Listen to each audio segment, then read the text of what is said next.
Americans for Fair Taxation presents the Weekly Chairman's Report, written by Steve Hayes, president of Americans for Fair Taxation, and recorded by Bob Paxton, a volunteer with the Florida Fair Tax Educational Association. And now, this week's Chairman's Report.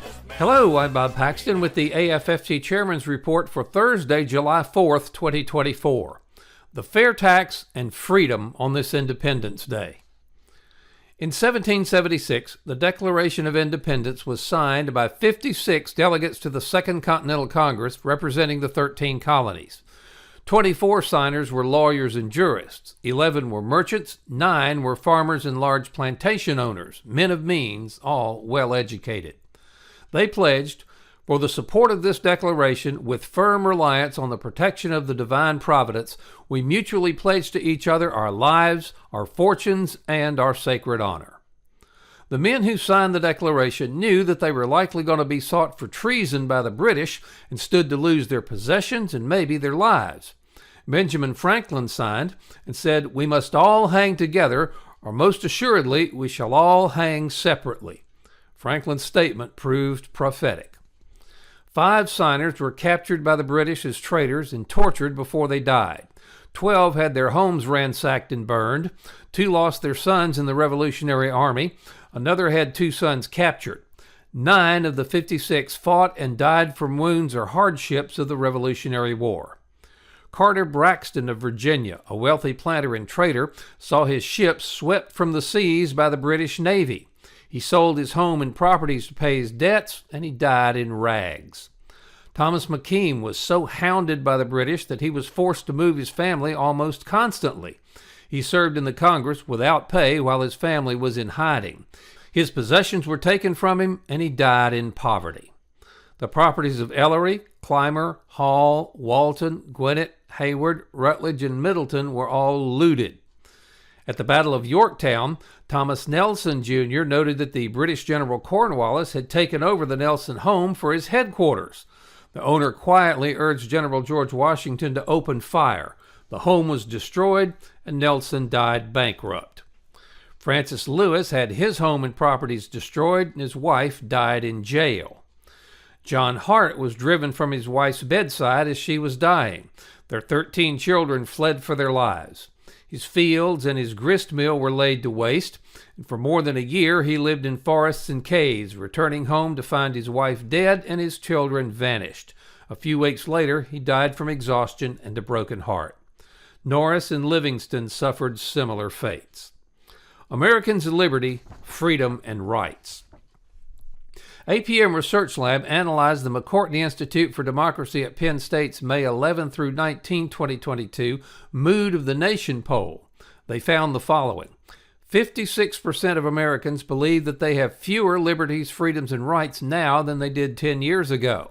And 68% of Americans believe that they will lose their liberties, freedoms, and rights in the next 10 years. Now, there are 2 types of freedom, freedom from and freedom to. And although they are closely related, they are different. Let's look first at freedom from. Freedom from refers to the absence of external constraints, coercion, or interference that limit an individual's ability to make choices and pursue their desired course of action. It's the freedom from oppression, tyranny, and the infringement of fundamental rights and liberties. This aspect of freedom is often associated with negative rights, which impose obligations on others to refrain from interfering with an individual's autonomy. Examples of freedom from include freedom from persecution, the right to hold and express beliefs without fear of persecution or discrimination. Freedom from arbitrary arrest and detention, the protection against unlawful deprivation of liberty. Freedom from censorship, the ability to access and disseminate information without undue restrictions, and finally, freedom from poverty and hunger, the right to a basic standard of living and access to essential resources. Freedom from creates an environment where individuals can make choices without fear of repression or coercion. Now, freedom to. Freedom to, on the other hand, refers to the positive ability and opportunity to act, participate, and pursue one's goals and dreams. It's the freedom to engage in activities, express oneself, and make meaningful choices. This aspect of freedom is often associated with positive rights. Examples of freedom, too, include freedom of speech and expression, the ability to voice opinions, ideas, and beliefs without fear of retribution. Freedom of religion, the right to practice and observe one's chosen faith or belief system. Freedom of movement, the ability to travel and relocate without undue restrictions. And freedom of association, the right to form and join organizations, unions, or groups of one's choice. Freedom, too, fosters creativity, innovation, and self-actualization, enabling individuals to reach their full potential. Now, the interplay between freedom from and freedom to is crucial for the realization of true liberty. While freedom from removes external constraints, freedom to provides the means and opportunities for individuals to exercise their autonomy and make meaningful choices. Together, these two dimensions of freedom create an environment where individuals can thrive, societies can progress, and human potential can be fully realized. In conclusion, freedom from and freedom to are complementary and interdependent aspects of liberty. Now, there's no other reform proposal that increases freedom from and freedom to for Americans quite like the fair tax.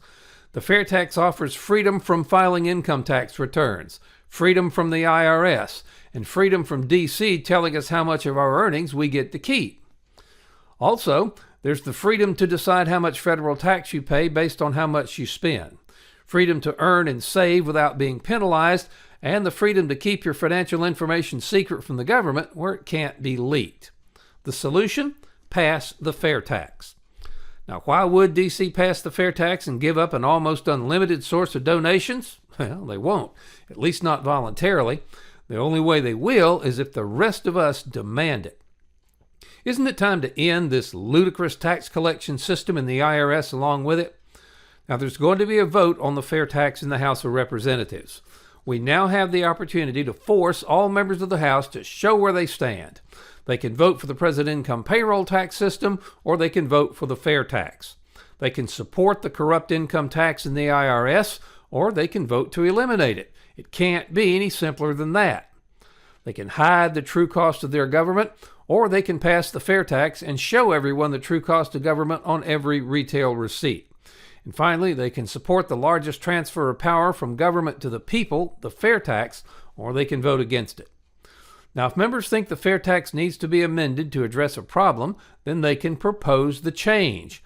Don't let them just flatly reject the entire bill because it has a perceived flaw that can be easily addressed, and if it's a real flaw, correct it in the final bill.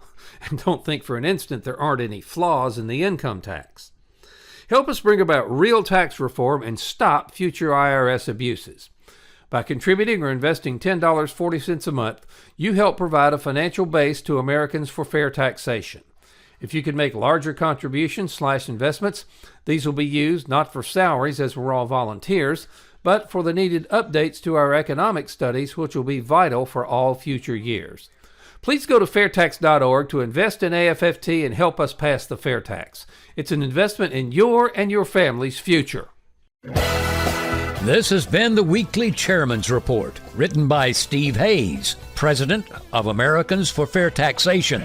Check back every week for news and information about the fair tax, and learn why the fair tax should replace our antiquated federal income tax system. If you'd like to receive a copy of the Chairman's Report in your inbox every week, sign up at FAIRtax.org.